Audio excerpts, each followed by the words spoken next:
sa Kristiyano. Hindi po ba? Praise God. Hallelujah. Ito ang problema. Sige. Amen. Muli mga pinagpahala ng Diyos, kamusta po kayo mga santo at santa para sa Panginoon. Amen.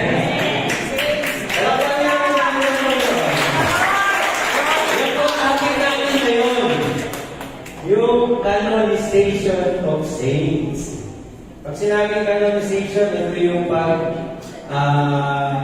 pagproklama. Di ba? Na siya ay tunay ng banal.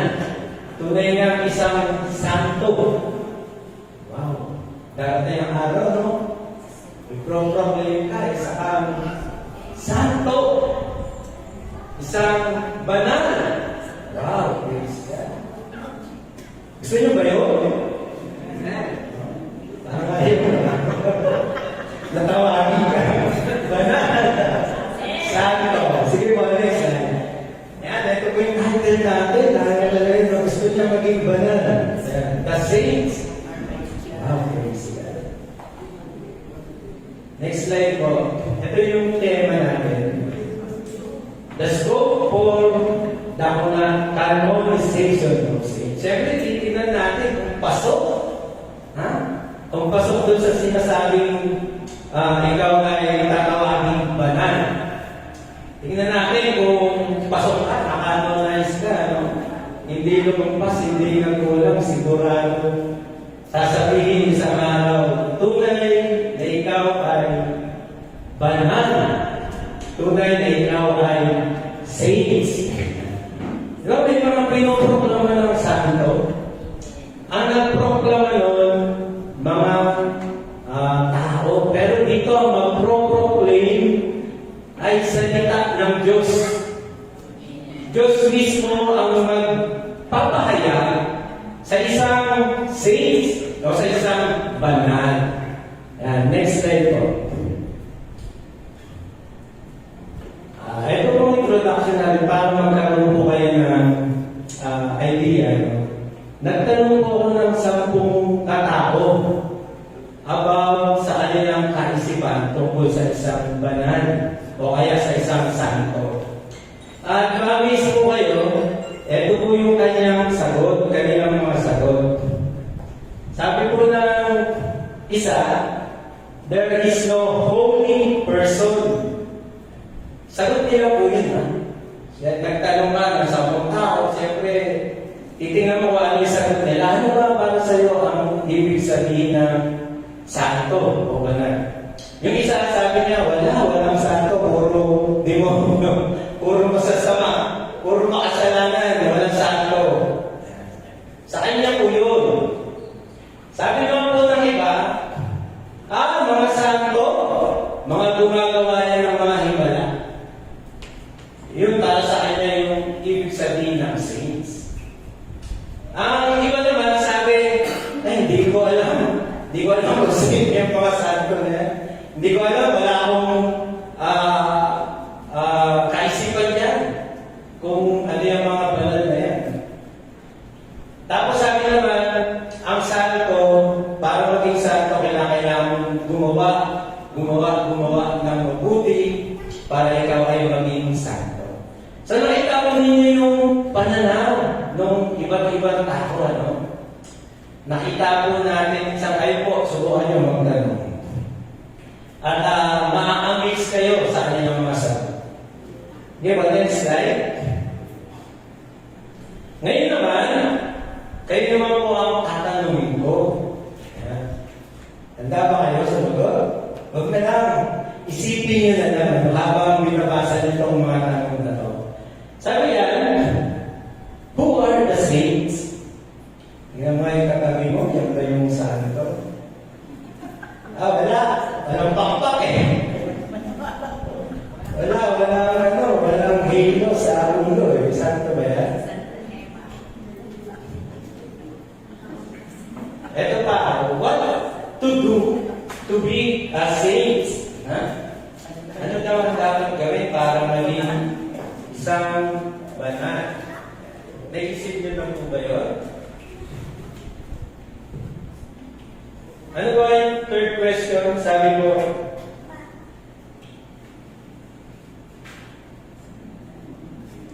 a sinner can be a saint. Ang isa bang taong makasalanan, pwede ba siya maging santo? Sipin niyo na lang po. Well, next slide. Tingnan po natin yung text natin sa Romans chapter 1, verse 5 to 7. Sabi po yan, through whom we have received grace and apostleship to bring about the obedience of faith among all the Gentiles in behalf of His name, among whom you also are the called of Jesus Christ.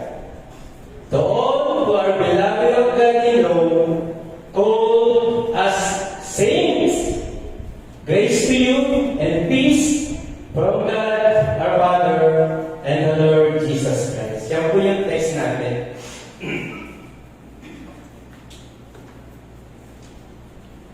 So may kita po natin dyan. Yata palitan na ng pastora. Lagi na uhulog. Papalitan na yung gamit ko. Ayusin mo. Ayan, no? So makikita po natin yung emphasis, no, dun sa chapter 1 ng Romans, verse 5 to 7, ay yung pagiging saints. Yung called, sabi ko, called as saints. Wow! Ayan po yung pagbibigay diin ni Apostol Pablo. No, na kayo na mga minamahal ng Diyos na nasa sa Roma, mga tinatawag na santo, mga banal. Alam po niya, Book of Rome, hindi po si Paul ang nagtatag niyan.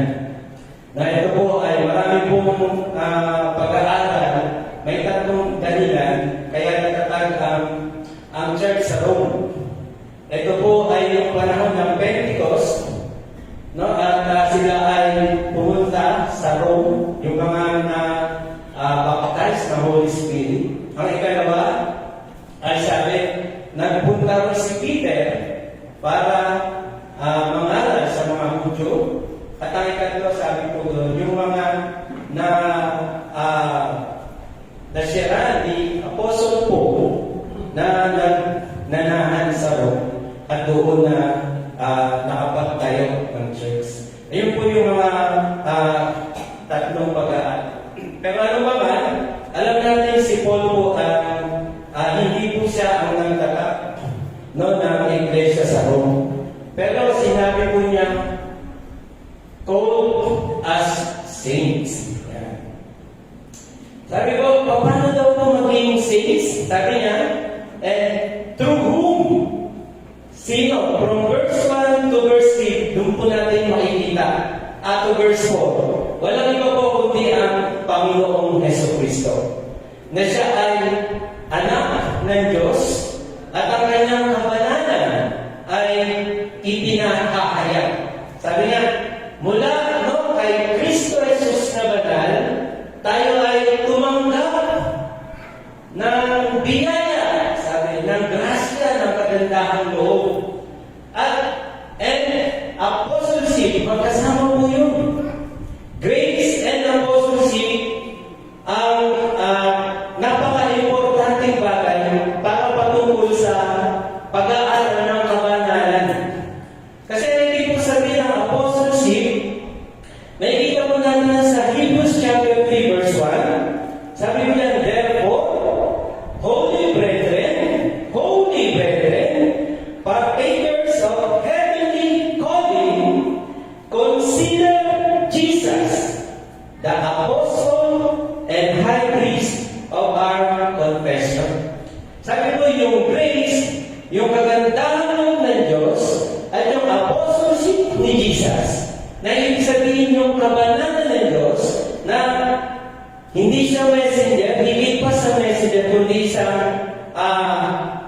isang kinatawan mula sa langit na kung tatanggap mo siya, ay nangangahulugan tinatanggap mo yung nagsugo sa'yo.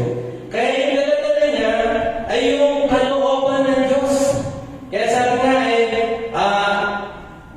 napakito ko na ang Espiritu ng Diyos ang nasa akin. Mamaya mababasa natin yan. The Spirit of the Lord is upon me. Kaya nga sabi po yung apostleship mula sa Panginoong Jesus hanggang sa mga apostol at sa mga tumanggap ng pagiging apostol ay taglay-taglay yung doctrine ng Diyos, yung kalooban ng Diyos upang sabi to bring about, sabi ko, to bring about, the obedience of faith. Una-una, yung dulo yan, yung kabuuan na yan. At among all the Gentiles and behalf of His name. Tapos sa verse sabi niya, among whom you are also the call of Jesus Christ. Konektado mo yung obedience of the faith at sa call of Jesus Christ. To all who are beloved of God in Rome. Napaka-importante rin po yung word na beloved of God in Rome. Kaya nga yung emphasis, called as saints. Yung obedience of faith, because they are called of Jesus Christ, at because they are called of Jesus Christ, they are beloved of God. Kaya ang emphasis sila ay saints, sila ay banal. Nasusundan po ninyo. Next slide po. Kumbaga, ito pong ibig natin sabihin. A person, sabi mo ng scripture, Romans chapter 1 verse 5 to 7, a person cannot be a holy or saint because by his own efforts, but by God, we are sanctified because He is holy and He sanctifies us to be His own. So, ibig sabihin yan, ownership po yan. Nagiging banal dahil ikaw ay pagmamayari ng Diyos. Nagiging banal ka, hindi dahil kaya mo, hindi gagawin mo, kundi ikaw ay nagiging pag-aari ng Diyos. Dahil banal siya, siya yung nagpapabanal. Dahil siya ay banal, ikaw ay inari ka niya banal. Ewan mo ba ba? Hirap mo natin, next slide. Ito po yung ating outline para masundan nyo. Yung team natin, the scope of an organization of saints, titignan natin, kung ikaw na ay banal. At sabi, ito yung mga scope natin, yung obedience of the faith. Ikalawa, ikaw ba ay called of Christ? Ikatlo, ikaw ba ay beloved of God? Amen mo ba? Next slide. Ito, para makita niyo yung illustration natin. Ano ba yung nakikita niyo? Ano ba yung nasa lakapan? Oo, telescope siya, di ba? Tama po, talaga. Telescope. Yung nasa dulo niyan, yung ipapakita kung sino yung saints. At sa loob ng telescope, marami po yung mga lenses. Bakit? Para ma-magnify yung ma-express, mahayag niya, mailabas niya ng malinaw yung banal o yung tinatawag na saints. Amen? Kahit tingnan mo yung buwan na tayo, hindi mo siya makita. Hindi mo masakit kung ano nga ba talaga o ano yung itsura ng buwan. Pero pag pinamita mo ng testo, masasabi mo ito yung buwan, ito ang kanyang itsura.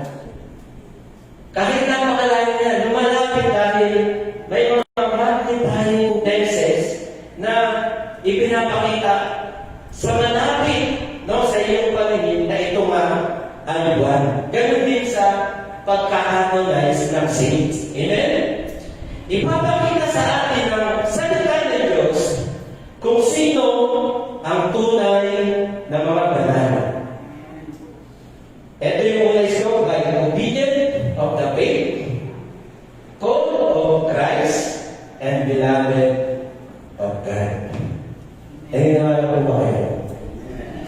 Sige po, mag-pray po tayo. Pray ka, maraming salamat sa inyong kagandahang loob sa amin. Salamat Panginoon Diyos at ang alam ay hindi mo pinagkait dito sa lupa. Kaya po Panginoon Diyos na masupungan namin Panginoon ang iyong kalooban.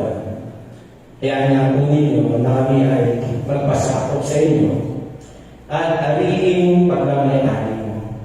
Sapagkat Panginoon Diyos, tunay na kayo ay napakabuti. At ang lahat, Panginoon Diyos, na inaabi mo ay nagiging banal, Panginoon. Saan naman ang iyong presensya, lalo Panginoon Diyos ang iyong kaluwalhatian. Saan naman, Panginoon Diyos, ang iyong pag-aaling, lalo Panginoon Diyos ang iyong kapulihan. Maraming salamat. Open our eyes, Lord. Open our ears. And also open our hearts. Let your kingdom reign in our hearts. Purihin ka Panginoon sa iyong papuri sa matamis na pangalan ni Cristo Jesus. Amen, amen, amen. Palakpakan na po natin mga alam mo ba yung istorya dito ba? Na ano natin, yung Midas o Midas. Midas tax, di ba? Na isang tao na nangarap na gusto niyang lahat no, na kanya mahipo ay maging dito. Kaso dumating yung time na hindi siya naging masaya. Kasi lahat ng mahal niya ay nagiging dito. Di ba? No, lahat, pati yung mahal niya naging dito kasi nahipo niya, ibig sabihin. Di ba? No? Kahit yung mahal niya, magulang o gusto niya, no, nagiging dito. Pamilya niya. Kaya dumating yung time, pinagsisihin niya. Humingi siya na maalis na yung ganung bagay sa akin. Pero sa atin, lahat no, na pag-aari ng Diyos, lahat na kabilang no, sa sambahin ng Diyos, sa presensya ng Diyos, lahat na ikaw ay possession ng Panginoon. Wow! Andun ang kalwalhatian ng Diyos. Amen? Hindi dahil mabalik ka, hindi dahil ikaw ay mabuting tao. Hindi. No? Kulang yun. Sabi nga ngayon, dati lang tayo, Panginoon, kami ay nangangal sa pangalan mo, kami ay bubuhay ng patay sa pangalan mo, kami ay gumawa ng himala sa pangalan mo. Pero sabi ng Panginoon, kailanman hindi ko kayo nakikilala.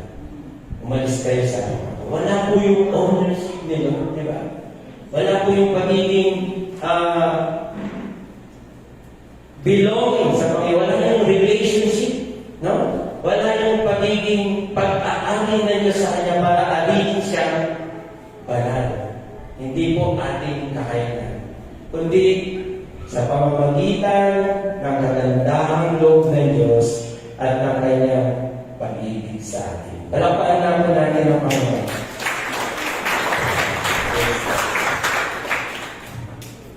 Next slide po. Hirap po natin. Yung una. Sabi ko yung scope to for the analyzation of sin. Yung una, dun sa dulo-dulo. Kasi ito lahat na, no? Ito sabi ko, lahat daw ng sumusunod sa pananampalataya. Sumusunod ba yan sa pananampalataya? Sumusunod ka ba sa pananampalataya? Baka sabihin naman natin dahil nanampalataya ka sa Panginoon, kaya ikaw ay aalihin santo. No, i-analyze po natin ito.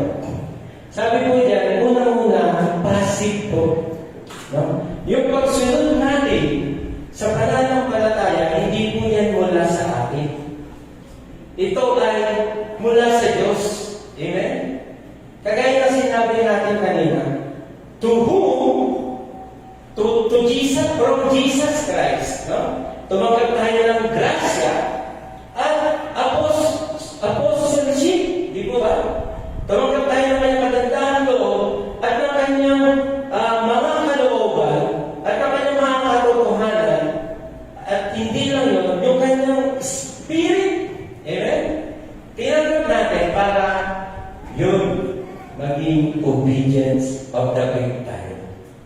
Amen po ba? Sabi nga, faith to faith, transformation happens. Ang faith po dyan ay faith of God. Isang pananampalataya mula sa Diyos. Ano po ba yung pananampalataya mula sa Diyos? Sabi mo na Romans chapter 3 verse 35.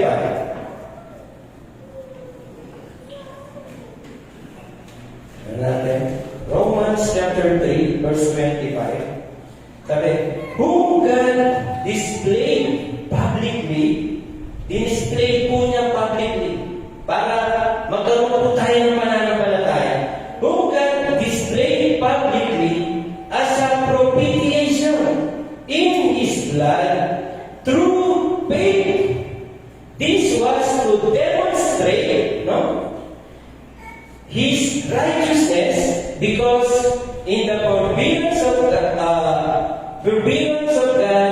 He passed over the sins previously committed. So ito pala isang publikong pag-demonstrate ng kagandahang loob ng Diyos na ipinakita. Parang ganito po yun. Naniniwala siya sa Panginoong Yesus. Ito sa pamamagitan ng Panginoong Yesus, mapapatawad ang lahat ng kasalanan. Ayun yung faith ng Panginoon. Kaya nga sinubo niya. No? Siya yung sinend niya. Hindi lang message, kundi apostol.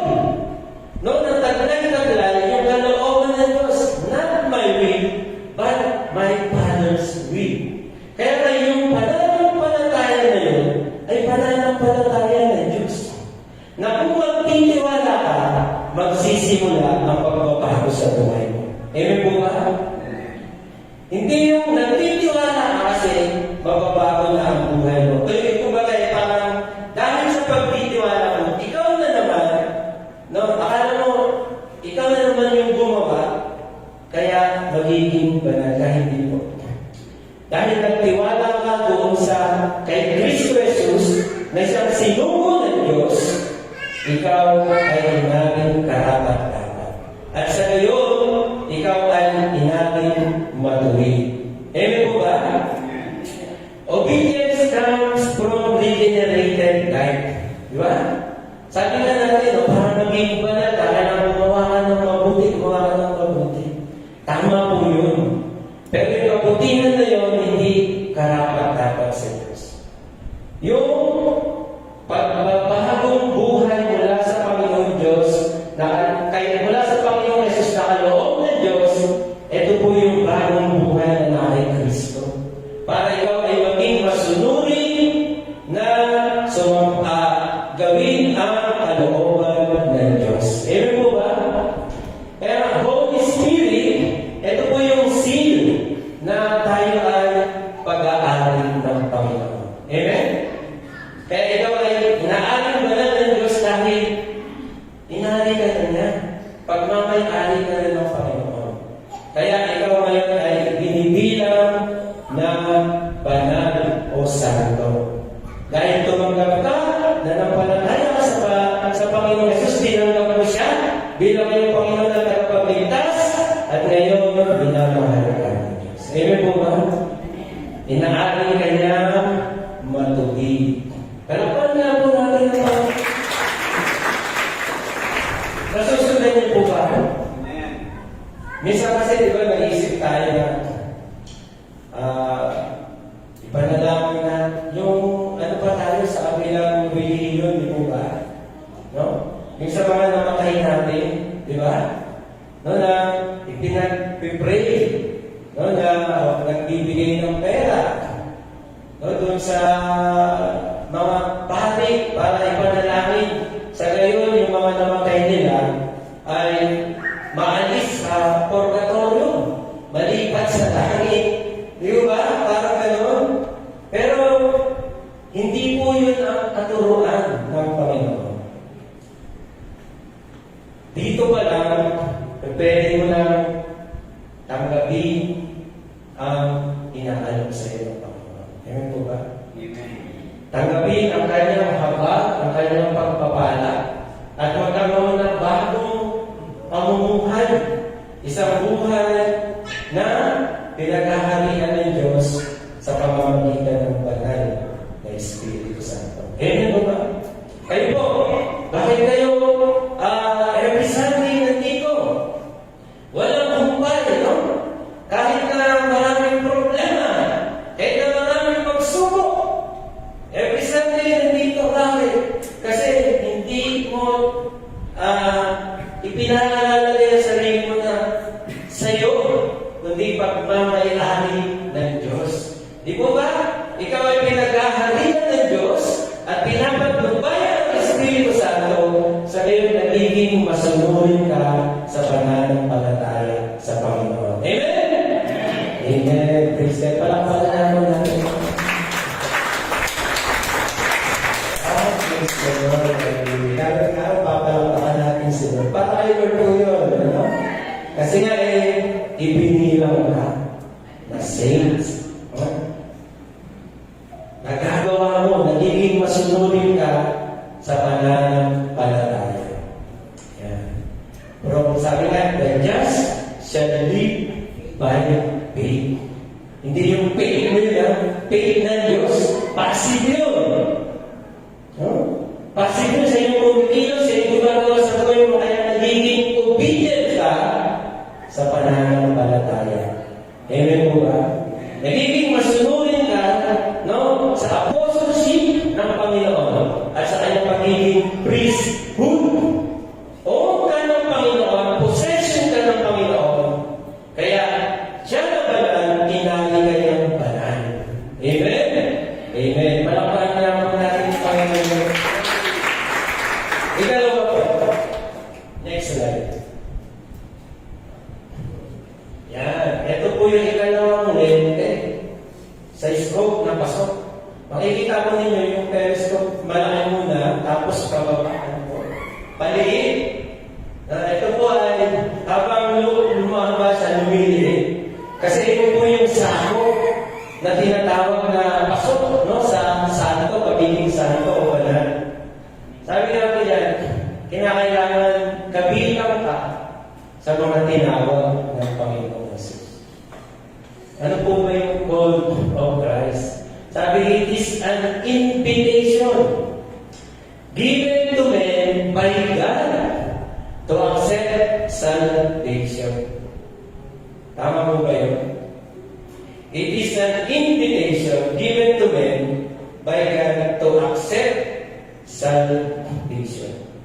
Kaya sabi ni Paul sa Romans chapter 1 verse 6, ang sabi po nun, I am not ashamed of the gospel, for it is the power of God for salvation to everyone who believes, to the Jew first and also to the Greek. Wow, ito pala yung kapangyarihan. Ito pala ay invitation sa inyo. Diba? Habang pinipreach ang gospel, kapag narinig mo, tinatawag ka ng Panginoon, iniimbitahan ka sa isang bagong buhay, isang buhay na parating, isang buhay na banal. Amen? Tingnan po natin yung 2 Timothy, chapter 1, verse 9. Mababasa po natin yan, sabi na kay Timothy. Who has saved us and called us with a holy calling. Sabi ko rin yung panawagan po sa atin ng Panginoon. Yung kanyang invitation, sabi, holy calling. Not according to our works, but according to His own purpose.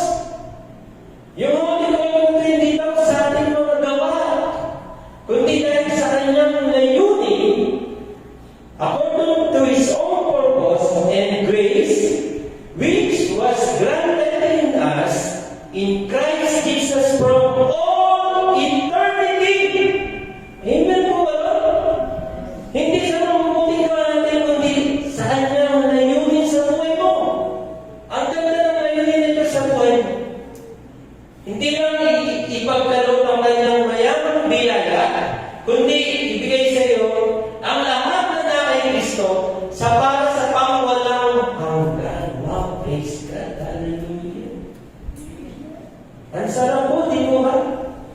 Kaya nga po, lahat ng mga handa kay Jesus, lahat ng mga pag-aali, yung mga pinag-aalian ng Panginoon, wow, pasok po sila, no? Doon sa canonization of saints. Hindi porket gumawa ka ng mabuti, gumawa ka ng magandang bagay, marami kang natulungan, marami kang nagawa sa buhay, pinagtayo ka ng monumento. Pwede, no? Sa mga tao, saints ka. Pero kung hindi mo tinanggap ang Panginoon, hindi mo tinanggap yung invitation ng Diyos kay Kristo Jesus sa buhay mo, hindi ka pasok. Amen mo ba? Kasi ito po yun, no? Yung heavenly calling, meron siyang aim, meron siyang means, meron siyang ends, at ito ay nakay Kristo Jesus. Amen mo ba? Pag wala sa Panginoon, wala. Maaaring sabi niya, tinanggap mo na ang iyong gantimpala dito sa lupa. Pero pagdating sa eternity, pasok ka ba kay Kristo Jesus? Amen? Sabi ko, transform holiness, Jesus is the key person for our salvation. O si Jesus po, no, ang ating susi para po tanggapin natin yung ating kaligtasan. Hanggang di mo tinatanggap ang Panginoong Jesus sa buhay mo, hindi ka pasok. So, iniimbitahan ka ng Panginoon. Bakit umiiwas ka? Ha? Huwag mong iiwasan. Yung invitation na to. Araw-araw, ini-invite ka ng Panginoon, tinatawag ka. Halika na, sister. Halika na, brother. Tsaka mo na, may mag-pray lang sa akin pag namatay na ako eh. Mali po yung kaisipan na yun. Amen? Mali po yun. So, ang invitation po na to ay pahalagahan po natin. These are the men and women who put their trust in Jesus, no? As their Lord and Savior. Not despising the Father, but rather obeying the will of the Father and embracing God's love through Jesus Christ. Kahit hindi naman si Jesus sa Father kami. Di ba may mga ganun? Kahit hindi naman si Jesus, diretso kami sa Father. Pero hindi natin dinidespise ang Ama, kundi sa pamamagitan nito, lalo natin ino-obey yung will ng Diyos. Eh, ba? Sabi ko, for God so loved the world that He gave His only begotten Son, whosoever believes in Him shall not perish, but have everlasting life. Pero sa mga ayon-sunod, magiging batong natitistulan siya sa kanilang pagkapahamak. Amen po ba? Siya po yung chief cornerstone. Para sa lahat ng tatanggap sa Kanya, tatanggapin niya ang kapatawaran ng Diyos at magtatanggay sa buhay na walang hanggan. Amen! Palakpakan natin ang nagpapalala ito. Kaya mga saints, huwag kayong magsawa kung nalakpakan. Palakpakan niyo ang ginawa ng Panginoon dahil sa inyo. Darating ang araw, hindi kayo tutubuhan ng pakpak. Hindi kayo magkakaroon ng hilo. Sabi po, wala pang nakakita kung anong mangyayari sa atin. Amen? Higit pa rin, hindi pa narinig, hindi pa nakita. Wow, sarap. Expect mo yung unexpected para sa Panginoon. Amen? Praise God. Sabi no, dapat na obedience to the faith, call of Jesus. At dinikat na sabi po, kasi meron pa po, kahit ba na sabi po, beloved of God. Sabi po, beloved of God. Yung word na beloved, para po mabis tayo, sabi po yan, exclusive po yan na word na ginagamit. Nagpapakita po yan ng ownership, di ba? Nagpapakita po yan ng treasure, possession ka ng Panginoon. Ibig sabihin yung beloved, ito yung mga minamahal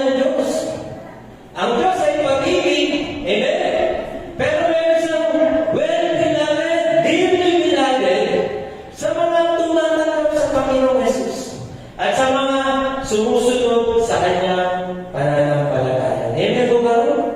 Exclusive po to. Hindi lahat sasabihin ba kayo ng mahanap ng Diyos, kayo ng mga maligtas.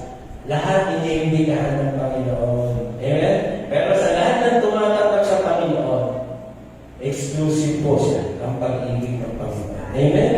Yeah. Kaya tayo, grasya ng Panginoon, nag-aabang sa atin. Ano sabi po, makikita po yung seriousness ng Panginoon.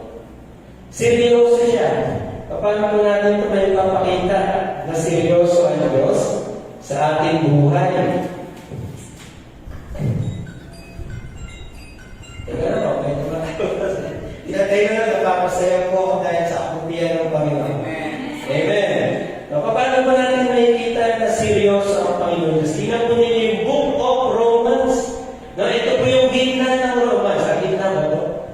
Tama, gitna. 8:16, di ba ba? Tingnan po natin yung Book of Romans. Babasahin po natin yung chapter 8, verse 30. Sabi po niya hanggang 39 po. Kaya basahin mo na lang para pakinggan po ninyo ng maigi. Sabi po ng Romans, chapter 8, verse 30 hanggang 39. Tingnan po ninyo kano kaseryoso ang Panginoon. Sabi po niya, verse 30. Makinig na lang po kayo. At yaong mga itinalaga niya ay kanyang tinawag naman. Yung muna sabi, yung mga tinalagang mag-ibanan. Sabi po, tinawag kay Jesus. At ang mga tinawag ay inaring ganap. Wow, minahal niya. At ang mga inaring ganap ay niluwalhati naman niya. Wow, praise God. Ano ang ating sasabihin sa mga bagay na ito? Kung ang Diyos ay kakampi natin, sino ang laban sa atin? Siya na hindi pinagkait ang kanyang sariling anak, kundi ibinigay dahil sa atin lahat. Bakit hindi naman ibibigay sa atin ng walang bayan ang lahat ng mga bagay? Dahil binigay niya si Jesus lahat. Hindi ipagkakaisa ng Panginoon. Libre. Libre na hindi walang kwenta, no? Kundi hindi siya cheap, kundi napaka-importanteng bagay. Ewan po ba? Sino ang magsasakdal ng anuman laban sa atin sa harapan ng Diyos? Ang Diyos ba na umaling ganap? Sino daw ang magsasakdal sa atin sa harapan ng Diyos? Ang Diyos pa nga nagpabalan sa atin, nag-aling ganap. Sabi, sino mag-iwan sa atin sa pag-ibig ni Kristo? Ang kapagatian, ang kahapisan, ang pag-uusig, ang kagutuman, o ang kahuwaran, ang panganin, o ang tawa. Gaya ng nasusulat, dahil sa iyo, kami pinapatay sa buong araw, kami nabibilang ng parang mga tuba sa patayan. Hindi, kundi sa lahat ng bagay na ito, tayo'y higit pa sa mga mapapatagumpay sa pamamagitan niyong sa atin ay umibig. Sapagkat ako'y naniniwalang lubos na kahit ang kamatayan man, kahit ang buhay, kahit ang mga anghel, kahit ang pamunuan, kahit ang mga bagay na kasalukuyan, kahit ang mga bagay na darating, kahit ang mga kapangyarihan, kahit ang kataas-taasan, kahit ang kababaan, kahit ang alinang ibang nilalang, ay hindi makapaghihiwalay sa atin sa pag-ibig ng Diyos na nakay Kristo Jesus na ating Panginoon. Wow! Mahal ka pala ng Panginoon. Kaya magiging someday ka isang aaminin niyang banal. Amen po ba? Praise God. Hallelujah. Di po ba kayo tanong po na ng Panginoon? Pero ba kasi conclusion na po tayo. Yan. Sabi ko, to be a saint is clearly revealed. Hinihirap na po hinihirap na po sa scripture sabi. By God through His Word. It is not, ano ba ito? True yata po. No? Nagawa ko na kasi ito. It is not through a man, but through the grace of God. And it is through the Lord Jesus Christ who is the fulfillment of all the promises of God for a holy life. Amen po ba? Sabi, magiging dahil sa kabutihan, kagandahang loob ng Diyos na nasa kay Kristo, ikaw ay inaling ganap at karapat-dapat sa harapan ng Panginoon. Hindi sa effort mo, amen, kundi sa biyaya ng Diyos kay Kristo. So, challenge mo natin, stick to the plan. Stick po kayo sa plano ng Diyos sa buhay. Ano na yung plano ng Panginoon? Those who He predestined, di ba? Sa lahat ng mga inari ng Diyos, tinawag ng Diyos, basahin na lang natin. Sabi ko, at yung mga itinalaga niya ay kanyang tinawag. Tinalaga ka ng Diyos sa mga kaya kanyang tinawag. At sabi, ang mga tinawag naman ay inaring ganap. At ang inaring ganap niya ay niluwalhati. Glorified niya. Yung word niya, glorified. Di ba? Ibig sabihin, si Lord glory.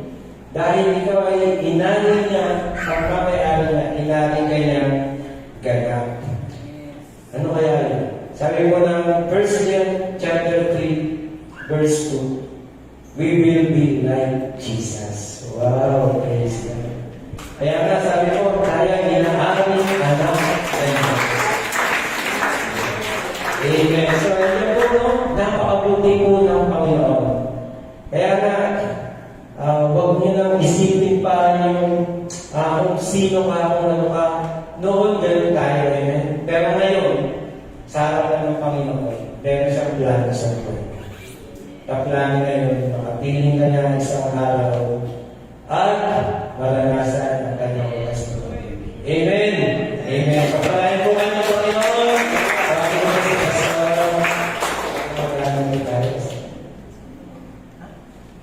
Ako na po. Sige po.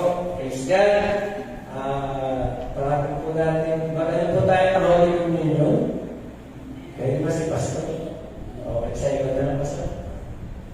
Si ano na lang po, si Sister Banji, tsaka si Sister Heidi.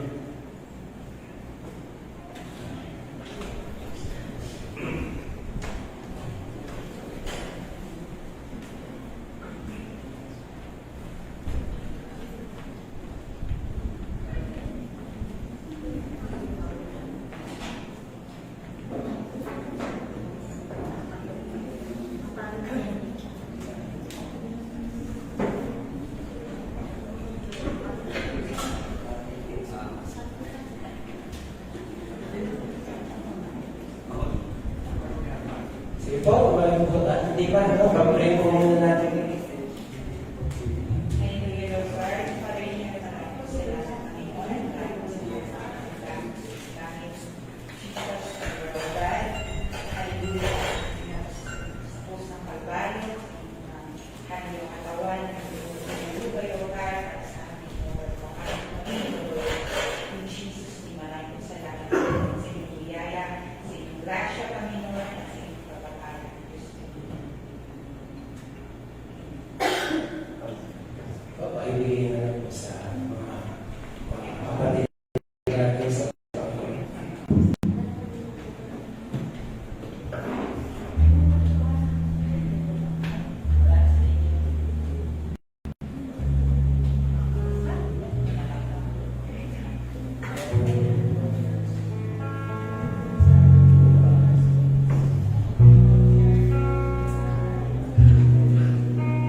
sapagkat tinanggap ko sa Panginoon ang ibinibigay ko naman sa inyo, na ang Panginoong Jesus, ng gabing siya'y ipagkanulo, ay dumampot ng tinapay, at nang siya'y makapagpasalamat ay kanyang pinagputol-putol, at sinabi, ito'y aking katawan, na pinagputol-putol dahil sa inyo.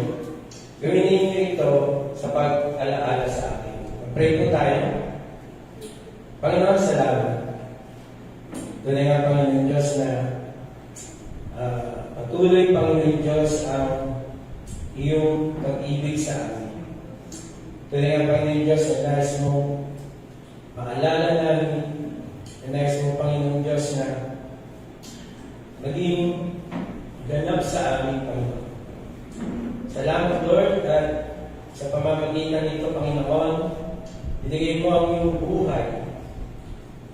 Nagpasakit, ikaw, Panginoon Diyos, ay dumanas ng hirap, sugatan, Panginoon, at higit sa lahat, inalay mo, Panginoon Diyos, para sa amin.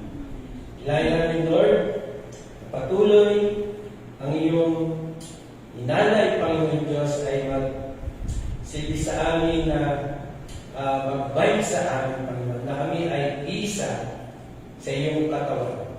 At ito, Panginoon Diyos, ay pinagpapasalamat namin, tinatanggap namin na kami, Panginoon Diyos, ay bahagi ng iyong isang katawan. Salamat, Lord, sa iyong pag-ibig, sa matamis na pangalan ng Panginoong Jesus. Amen. Amen. Kainin po natin at tinapay.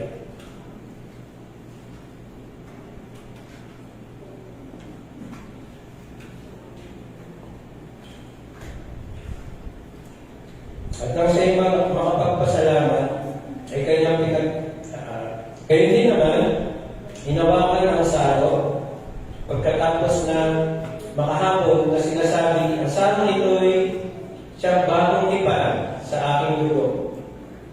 Gawin ninyo ito sa tuwing kayo'y magsisino sa pag-alaala sa akin. Pray ko tayo. Panginoon, salamat. Sagat Panginoon Diyos sa assurance na binigay mo sa amin na isang testamento, Panginoon, na pinatunayan mo, Panginoon Diyos, ng kapangyarihan nito sa pamamagitan ng ito. Salamat, Lord, pagkat, Panginoon Diyos, tataglayin namin, Panginoon, ang iyong katuwiran at ang paninisan. Maraming pong salamat, Panginoon. Naman, Lord, aming mga nagawang pagkukulang, pagsalansang, salamat, Panginoon Diyos, sa katawan. Patuloy, kapangyarihan ng iyong dugo, ang siyang patuloy na managana sa amin. Salamat, Lord, sa iyong mayamang biyaya at pagpapala. Sa matamis na pangalan ng Panginoong Jesus. Amen. Inumin po natin. Salamat sa Panginoon. Palakpakan na po natin.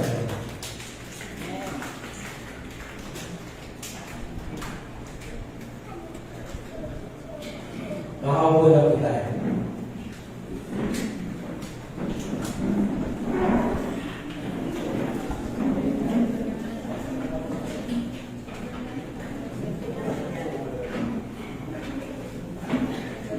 Tinalawagan ko po si Brother J for pinagsasaluhan.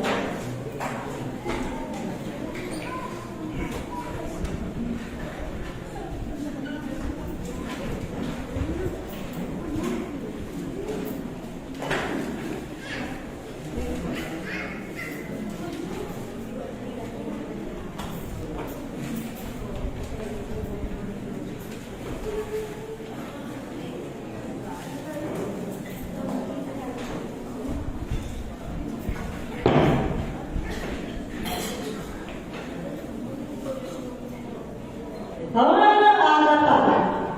Magandang sa mga ako. Ayan, ito sa ating church na.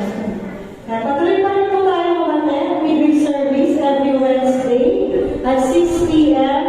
Meron po yan live at SMK Christian Place via Zoom. Ganun po every Friday, prayer meeting at 6 p.m. via Zoom live at SMK Christian Place.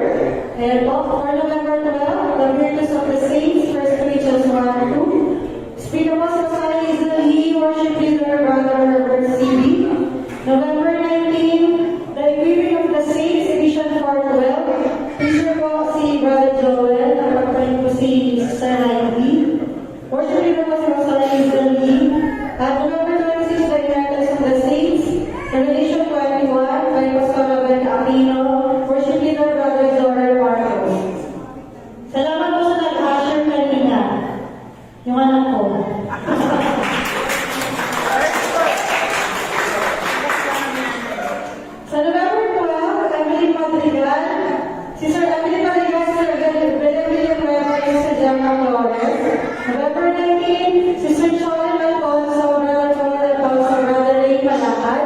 And November 26, Sister Mercy Tuason, Pastor Abel Aquino, and Sister Rina Barona. And salamat po sa opening verse by Sister Emily Canina. November 12, Sister Lori Madrigal, sa Galatians 9, 7 to 30. November 19, Sister Pauline Linghon, Luke 12, 31 to 34. And November 26, Sister Ami Tuason, Matthew 25, 34 to 40. Kaya patuloy po natin ipagdasal ang mga may karamdaman. Sino ba nagdasal? Amen. Every first Sunday of the month po. At every last Friday po, ang ating face-to-face prayer meeting. Every last Friday of the month, 4 o'clock at 5 p.m. Dito po yan sa SMK Church. Parang hindi naman kayo magkasawaan sa Zoom. Ano po? Kailan yung schedule ni Brother Joel? Kasi meron kami Sunday sa Pampate. Third Sunday po. Di ba tapat? Hindi po. Second Sunday po yung sa YC sa Pampanga. Tama po.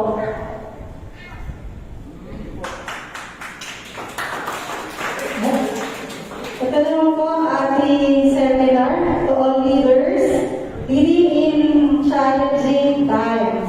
Ang facilitator ko is Pastor Ronnie Manuel, Pastor Manny Santiago, Pastor Noel Medina, Pastor Jen Paez, and Pastor Boy Mortera. Sa January 23 to 25, 2024, ang gano'n muna sa CBC Tagaytay City. Ang registration fee po ay 4,000. Mag-register mo ng maaga before meron makakalis lang po kayo ng 500. Ayan! Sino excited? Ay, sino excited? Siguro na yung Christmas party. Ayan po. As for naman bibigyan, ang ating Christmas party ay ang team natin ay Paskong Pinoy. So, kailangan po natin ng mga tawag nito. Tulungan niyo ako dito. Baka kaon, mga ano lang, hindi na kailangan po nila siguro improvise. Ganun po, mga recyclable na mga pang-Pinoy po. Yun po. At ang date po niya sa December 17, 2023, ang oras po natin ay 9:30 to 3:30 p.m. po. Ang food po ay patla. Patla po ang patla. Sige po. Ayan po, ang ating program, 9:30 to 10:30 a.m. Praise and worship, birthday offering. Doon na namin papalawan na natin sa special birthday offering. 11 to 12, message po. 12 to 1, lunch. 1 to 2, games at regalo mo gift po. 2 to 3, personal shower session number every department. 0 o'clock to 3:30, may merienda po tayo. Yan po, ilan na naman ulit. Sige pa, ito po ang aming mga committee. The decorations and cleaners, YA and U. So, ang YA and U, remind ko lang po, hindi na po kayo mag-start kayo ang dating nasalari pa sa decoration. Ushers po, Sister Rao, Sister Heidi, Sister Angelo, and Sister May Rodriguez. Marshals, Brother Ray, Brother Dante, Brother Joel, and Brother Faith. MC, Pastor Arvin, and Brother Daniel para sa ating Christmas party sa afternoon. Ang Game Masters, Pastor Hazel and Brother JR. Food, Sister Gemma, Sister Belen, Sister Baji, Sister Joanne, and Sister Lani. Pastoral shower, Sister Ami, Sister Emily, and Sister Ronnie Rodriguez. Gift mo, regalo mo, Sister Mea, Sister Faye, and Sister Hanaji. Medics po, Sister Nancy, and Sister Monique. Ating mga judges, alam niyo ba kung bakit may judges? Kailangan malaman yun. Ayaw na halos. Ang judges po, Pastor Hazel, Pastor Jerry, Pastor Irene, and Pastor Nimpa. Ito na nga, bakit tayo may judges? Meron po tayo special number every department. At ang team po is Team Talk in Christian version. Okay?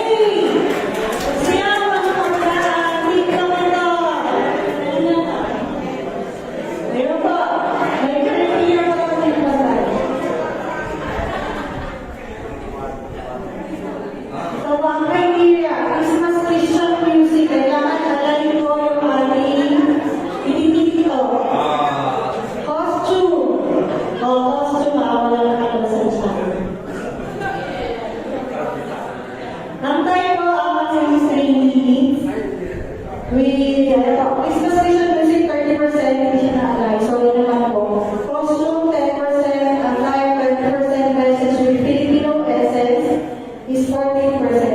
Ang total po is 100%. Sir po? Lahat ng department. Yes po. Every department po. Kaya, magaling na po. From kids to seniors. From kids to center po ito. Ayan. Announcement po sa lahat ng mga receiving short meeting po after the service. Ano announcement po? Please, hello, good morning po. May announcement po ako. Wala sa likod. Nandito yung mga announcement. Ayan. Sa 2024 po ay may program po ang church na magdadagdag ng another second batch ng musician. So, ako po, si Herbert Sige ay hindi magpuro na drums sa gitara. And unfortunately, it's not free. Tama, ako lang din yun, may charge mo siya. Pero, hindi po ako magaling at hindi po. Pero, I'll give my best para i-share ko yung knowledge ko, yung wisdom ko sa drums and sa pagigitara. Yan. Pero ang purpose talaga nito is para magkaroon po tayo ng another set na musician sa ating church. Ayan po. So, wala po sa age limit. Wala po tayong babae, lalaki, bata. Basta kung sino ba yung gusto mo or willing talaga, hindi ko dapat pinapilitan. Hindi ko talaga matuto ng instrumento, drums and guitar, electric guitar and bass. Yan. Magtuturo po tayo ng ganyan instrumento dito sa church para matadala po natin ang musician sa ating church. Yan po. Okay, bakit bumibayan? Kasi before, nagkaroon po ako ng time na magturo. Since na libre ang pagtuturo ko before, parang na-taking for granted na lang. Kaya, hindi siya na seryoso. So, para sa mga nagtuturo masakit naman yun na nagturo ka na lang for free, pero hindi na seryoso. So, ngayon, since na may bayad, or hindi naman po actually, para maanorin po natin na mahalaga ang ituturo, ang pagtutunan natin. Yan. Or, gano'n. So, approach na lang po ako kung gusto niyo po maturo sa drums or sa gitara. Yan. From basic hanggang sa dumugo po ang inyong natin sa pagtutunan. Yung approach nyo na lang po ako kung okay, thank you. Ang announcement ko, pinapa-announce po ni Helen Palomino na yung young adult daw po at yung people yung kami daw po mamaya.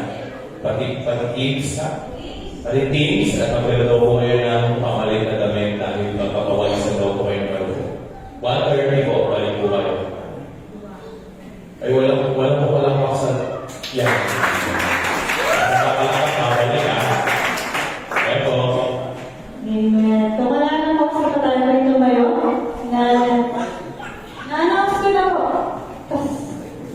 Tapos, may short meeting po kayo after the service po. Dahil po sa ating closing prayer, si Sister Judy Herona. Closing prayer po.